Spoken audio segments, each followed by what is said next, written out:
बोला बोला शेरा वाली मैया की और अपने माई के पूजाइए राजा पूजाइए राजा और अपने माई के पूजाइए राजा बाहर से घरे जल्दी आइए राजा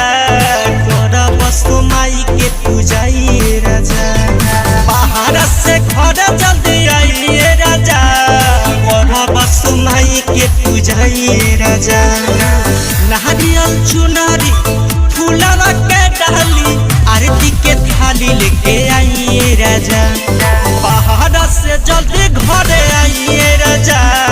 तोरा बसो माई के पूजाइए राजा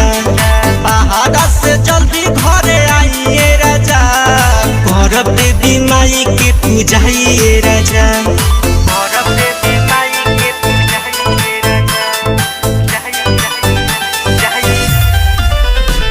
पूजाइए राजा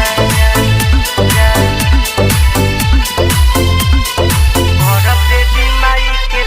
तोहरे पूजाही माई घरे घरे जाई माई के कृपा से फली फूलाई भारा भखल बसुना हमर तयासबा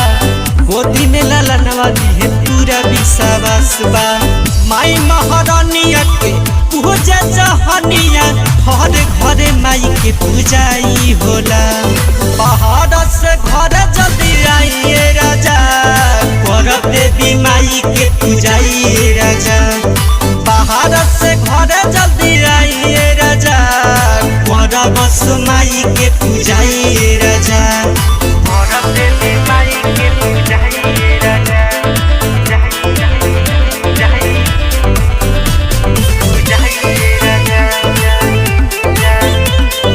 और अपने माई के पूजाइए राजा रहना देवारा का बात नहीं महानी पूजा पाठ के कुछो विधि न जाने बिट्टू विनायक ले ले चुनरिया नौ गो कलसा संगे चौमुख दियरिया माई महारानिया जग कले अनिया